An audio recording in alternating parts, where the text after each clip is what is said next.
It's fix-up time. I noticed that after I took the break to transfer files again, that this line is so darn obvious, and it's right down the center, and I don't want it there. So I'm going to fix that. See which brush I've got here.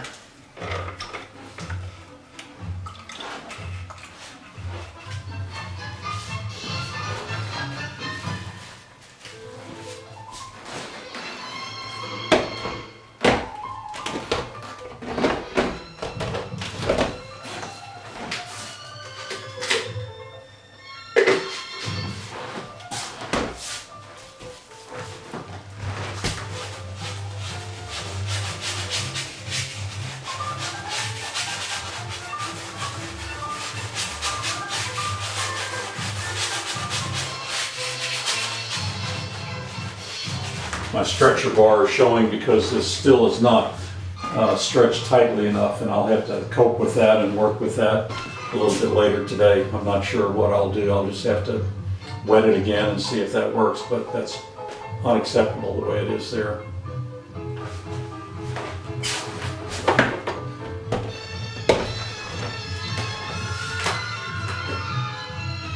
This is a tint of ultramarine blue, and I want to cool it a little bit. I'll just put some of this teal in there. Add a little bit of the airbrush medium.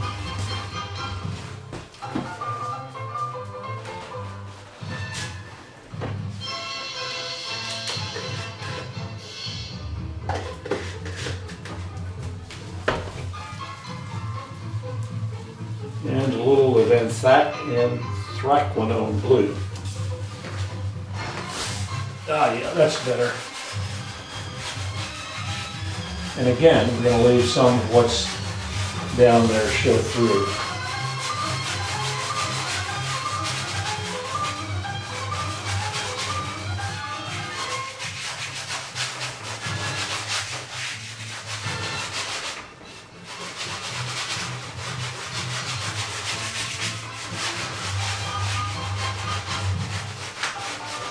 This is a slightly different canvas that I normally use.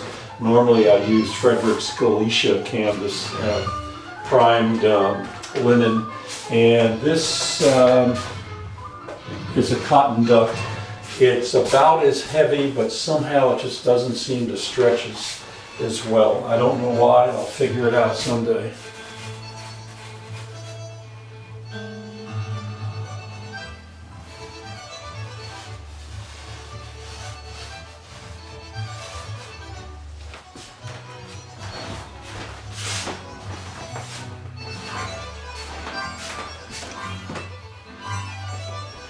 I'm too excited and I forget to set my timer, but what the heck, I'll just cheat a little bit.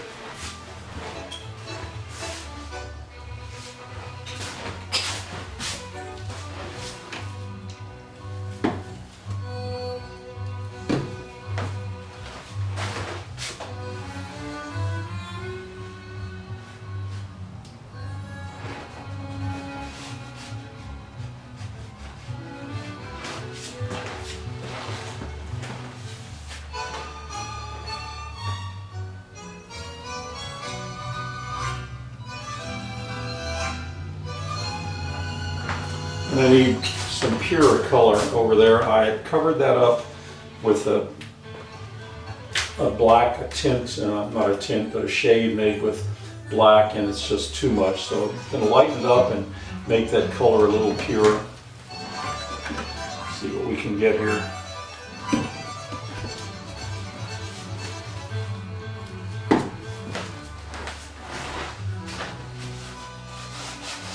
Oh yeah. Nice. Color the way Rothko and Motherwell, of course Motherwell used mostly black, but the way Rothko used color feels was just, to me, so not just inventive, but right on for how he painted. And I think the thing that I liked about them so much is that there's no question of what's dominant. It is the color of the hue. And the shapes are also dominant.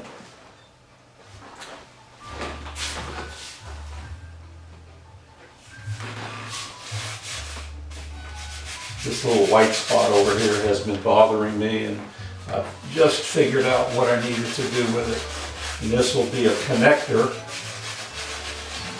pointing toward, somewhat toward this color here, and also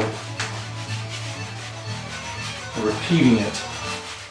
It's beginning to come together, but remember, as I said before, it seems together now, but this can easily change, and I'll come back after lunch or tomorrow and think it's just totally unacceptable, or it might just nag me, whatever. And in the process of that, I may change it all over again. What's so amazing is that, again, when I went to look at my piece in there, I look at it while I'm painting and it looks one way.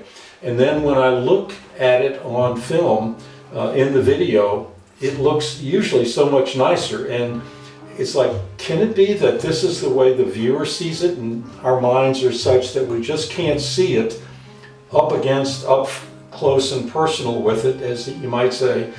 And when we see it on a video or a computer screen or on a photograph, something changes it. And there's a psychological component to that, I know, and I'm not sure what it is, but I like what happens. Here's another very, very beautiful tango piece.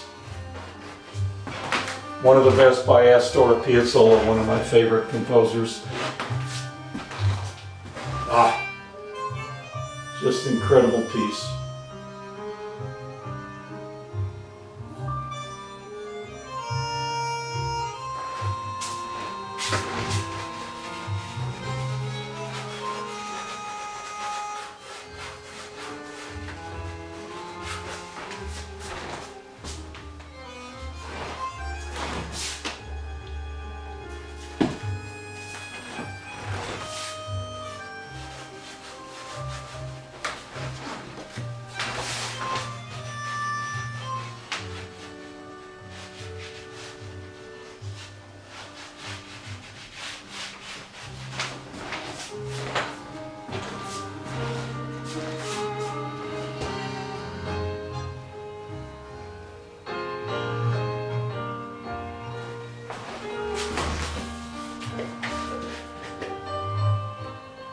Pure black.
That wiped out line hardly shows through.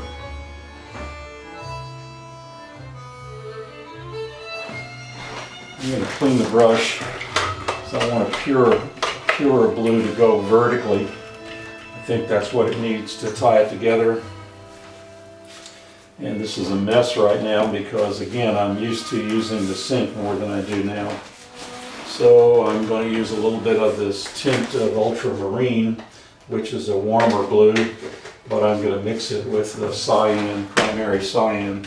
I mentioned cyan, and I didn't say primary, and I don't know if that would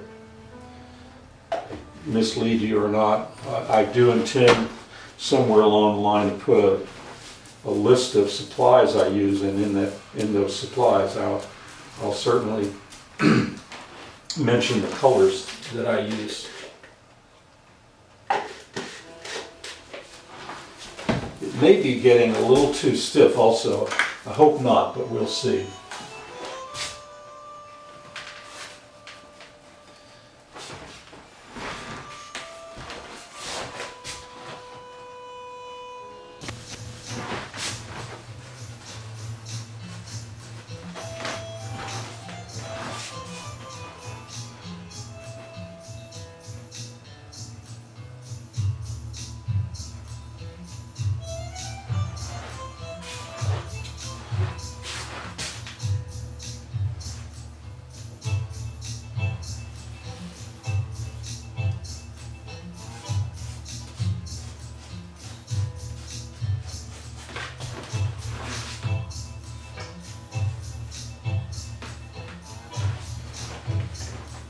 It's all about balance and relationships of types of shapes, like the dot forms, the elongated ovoid shapes, the lines, and again, variation within that. I'm going to step back a little further, look at this. I'm liking it better now than I did.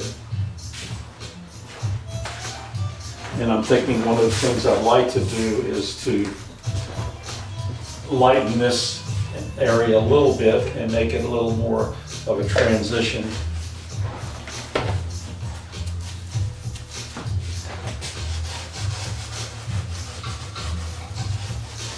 Again, without covering up what I've already got, just adding to it.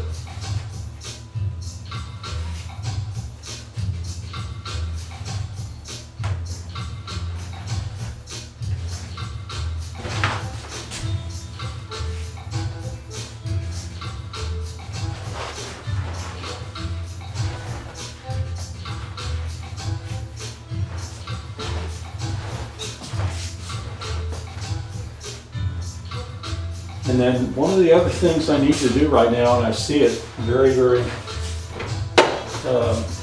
obviously, is to simplify some of the shapes, and I think that's going to help.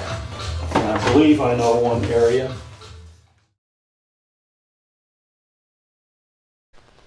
Okay, I think you will probably already realize after watching me work that there are many places in the development of a painting where you could stop, and to many people the painting would be finished. Sometimes it's better to wait. Take a break, put the piece away for a while, just lean it up against the wall and do something else. Because once you've done this, you'll know that the piece may not have been quite ready when you thought it was.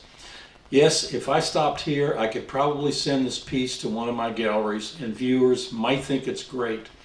But I have to decide, even if someone else thinks it's great, I have to decide if there's something that worries me or is giving me some reason to want to let it be for a while so that I can be more objective when I come back.